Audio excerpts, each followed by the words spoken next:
Hi, everybody. Welcome back. Before we dive into things today, I wanted to pull back the curtain and just be incredibly honest with you all about where I'm at. As I looked at the state of my own personal life right now over these last few weeks, the reality is that I am feeling deeply emotionally drained. Um, I am navigating some things in my life right now and coping with my own heavy wave of grief. So I realized something important, and that is that I just don't have the emotional bandwidth to show up and hold space for a massive and heavy topic today that was originally planned, while also trying to take care of myself. And if I'm being really transparent, I have a very strong tendency to get really disconnected from my physical body when things get very heavy and emotional for me. And I just try to push through and push through. And I've done that for years. As my therapist says, my ability to compartmentalize is both my biggest super strength as well as I think one of my biggest deficits that sometimes is really not good for me. So yeah, I'll just keep pushing through and then I'll get to this moment where I look in the mirror and I realize I'm completely burnt out. I'm empty. And I have that very familiar feeling of just being like a shell of a person. It's almost like I'm sleepwalking through life because I think I'm just in survival mode in these moments. So I've learned that when I hit this point, it is a non negotiable sign. However, I do try to negotiate with myself. I'll get to that. But it is a sign for me to stop, slow down, and actually take care of myself, which, surprise, surprise, I'm not always the best at. So for me right now, what that looks like is intentionally finding ways to drop back into my body. One of the few ways that I found that helps me do that is doing breath work. I have a class that I'm going to go to next week for all of the reasons I just talked about. And it just really helps me process some of like the stuck somatic weight. It's just about like survival and stillness for me and allowing myself just to like be be in this space, but also not try to run away from it, not trying to like shut it down, push it down more. So trust me, this decision was a battle for me. My perfectionism has popped up as I've been going back and forth and again trying to negotiate with myself about like, no, it'll be fine. Just keep pushing through. You've been doing it for years. I also have this narrative that season 3 just came back.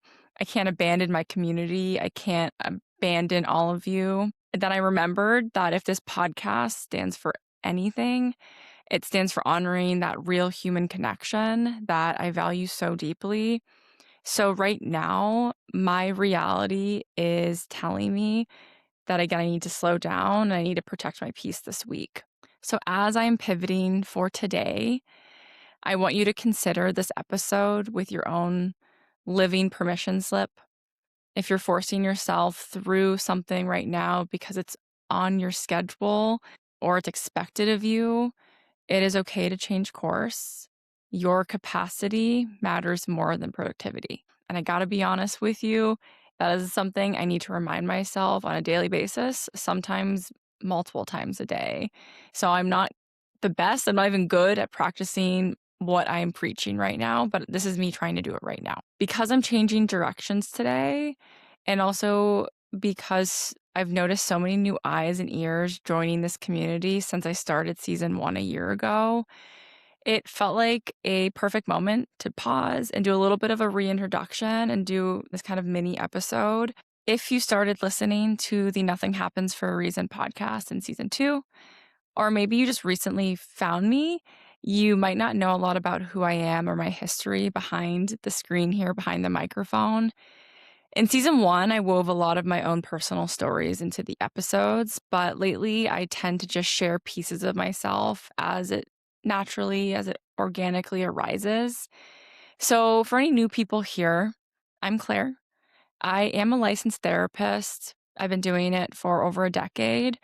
However, more importantly, for this space that we're in right now, I'm someone who intimately knows the devastating experience of loss. For me, my world changed completely in 2018.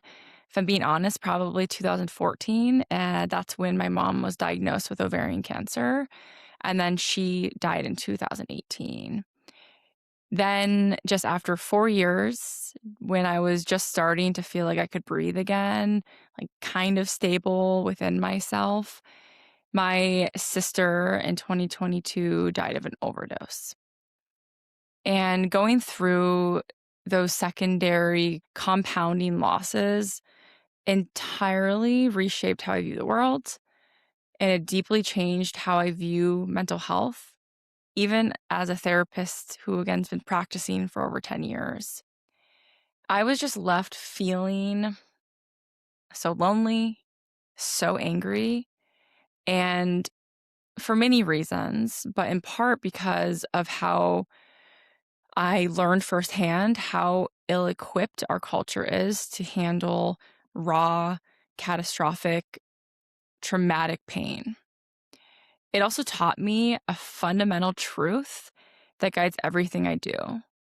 Grief is many things because, at its core, my own definition of it, grief is simply the human response to change.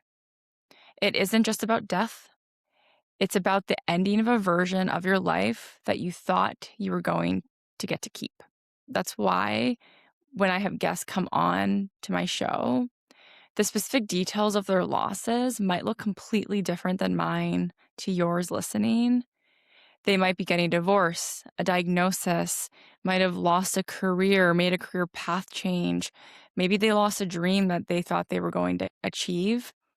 But even when the details are wildly different, we can always find the deep similarities in our shared common humanity. We all know what it feels like to have the ground shift beneath us. I did a mini episode on this in season 2 that I highly recommend people go listen to if you want to hear a little bit more about my passion behind this. So anyway, I started this podcast because I was just deeply tired of the way that we mishandle grief. We live in a society that loves to put tragedy in these neat little boxes. We're told that there's stages to get through, and that if we just wait long enough, we'll find some magical closure. But when you've experienced significant grief, you realize, or at least I did, that real life just doesn't work that way. That's exactly why I named this podcast Nothing Happens for a Reason. And normally, when somebody asks me what the name of my podcast is, when I'm talking to people out in the real world, usually I follow it up with, if you know, you know. And I think that's so true because I wanted to create a space that just completely rejects traditional, rigid grief models and those awful fucking empty platitudes. This is a space where we can sit in the messy, unpolished truth of life without trying to wrap it up in a pretty bow or find some silver lining that just usually isn't there. And that brings me to something I think a lot about, which is the sheer loneliness of those well-meaning empty phrases. When our world crashes down, people genuinely want to help. I do believe that. Most people mean incredibly well. However, because we are not taught how to talk about pain, to truly empathize with someone, as in just sitting in their darkness with them without trying to rescue them or give them advice, we usually fall back onto these scripted lines that so many of us have heard forever. Think about how many times you've been going through a crisis and someone says, "Let me know if you need anything." I've said it. I've said it so many times.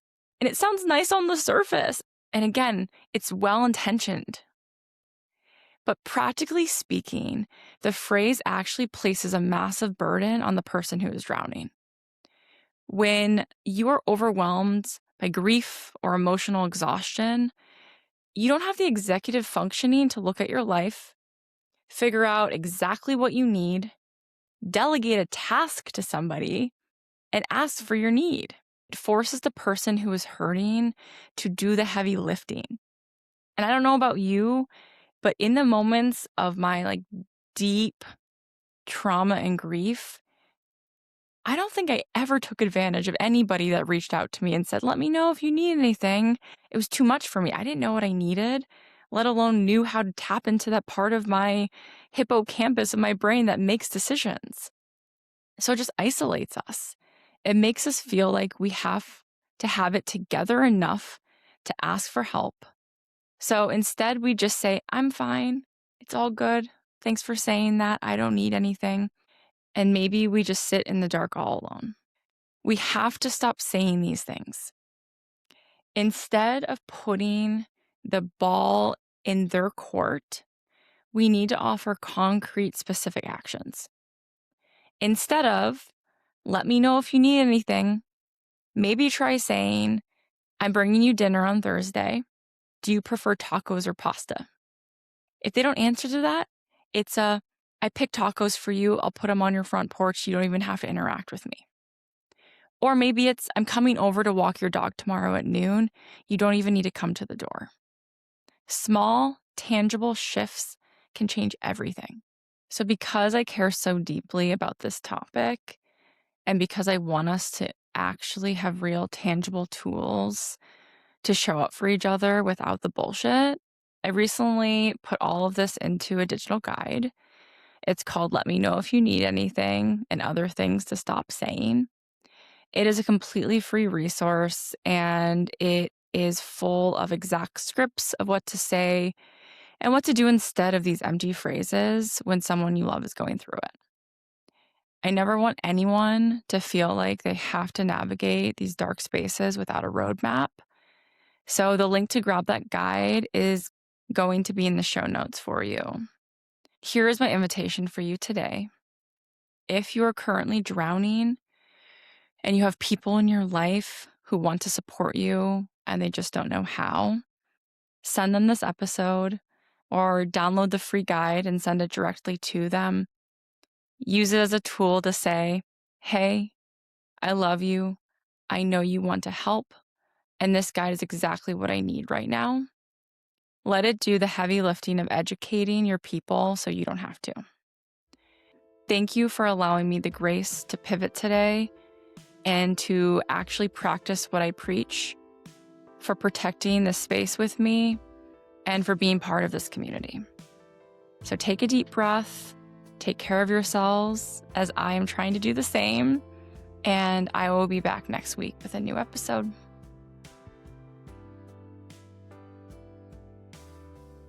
Thank you for joining me for another episode. If this conversation helped you feel less alone, there are a few ways to stay connected into this community. To stay updated on everything we're doing, you can subscribe to our newsletter or follow us on Instagram. If you're feeling the digital fatigue and looking for support that you can actually hold in your hands, please join the waitlist for the Echo Registry. Our Pen Pal project is for anyone tired of connecting through screens and looking for the tactile connection of writing to another grieving human. And lastly, if you haven't yet, please take a second to rate and review the show on Spotify or Apple Podcasts. It's a small act that makes a massive difference in helping other grievers find this space. Take care of yourself, and I'll be back next week with a brand new episode.